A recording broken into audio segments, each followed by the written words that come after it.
The Holocaust is part of my family history. Both my parents and grandparents were refugees from Nazi Germany in the late 30s. This, of course, after several years when Jews were being persecuted, driven out of their homes and physically attacked. My aunt, uncle and cousins perished in Auschwitz and Bergen-Belsen. The history of the Holocaust is part of my present too. It's part of me, it's ingrained in me. I live with it, and I live with the trauma my parents unwittingly passed down to me and my sister. My mother's fear of not having enough food means neither my sister or I can throw food away. My parents' fear that we'd be recognized as Jews outside of the Jewish area that we lived in became my reality too. And I ditched my recognizably Jewish name as soon as I could. Now, I'm proud to use my Jewish name, Levi. The resistance against the Nazis took many forms, from quiet acts of bravery to open acts of rebellion. Partisans killed Nazis and their local collaborators, destroyed infrastructure, and raided the arsenals of occupying authorities. They operated from bases that were hidden in dense forests or mountains, and they focused their attention on targets of military and strategic importance. By mid-1941, nearly all Jews in Poland had been forced into ghettos. In the Warsaw Ghetto, nearly 500,000 Jews, Roma and Sinti struggled to survive. Over 80,000 died because of overcrowding and starvation. There was resistance through the education of children. In most of the ghettos, education was banned, but often secret schools existed. There was resistance through music, as there always is. One of the most famous songs was written by Hirsch Glick, Sag nit kein Moll.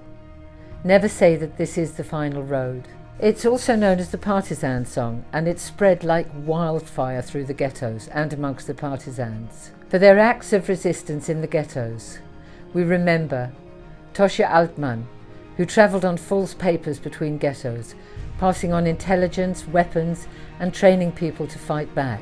We remember Frumka Plotniczka, Hanna Frischdorf, Heike Grossman, and Vladka Mead, who served as couriers and smuggled arms for the ghetto fighters. The liquidation of the ghettos was part of the Reinhardt Plan. Its aim was to exterminate all Jews. After their liquidation, the ghetto populations were deported to places that were specifically set up for immediate mass extermination, as well as already existing concentration camps. We remember the Warsaw Ghetto fighters.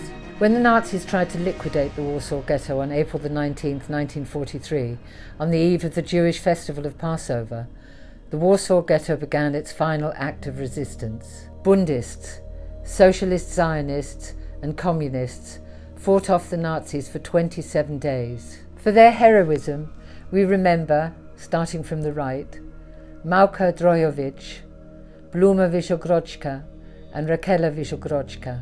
As the final liquidation of the ghetto approached, the three women descended into the sewers, stockpiling arms to resist the Nazis. There was resistance in the camps. Inmates gathered intelligence, recording experiences, and then buried them to be found by future generations. They defied SS orders and established links to anti-Nazi resistance outside. We remember Rosa Robota, who organized the smuggling of dynamite to blow up a crematorium in Auschwitz.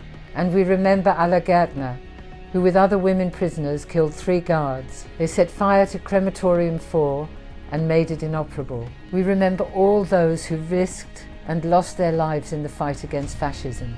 We stand with oppressed peoples everywhere. It's our job as anti-racists and anti-fascists to turn bystanders into upstanders.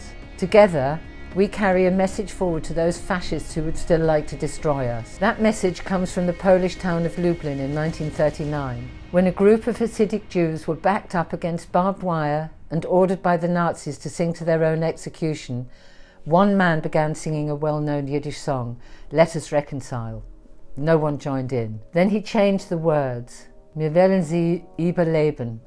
We will outlive them. Soon everyone was singing and dancing. The Nazi commandant was furious at this act of resistance. We will outlive them. Wir werden sie überleben.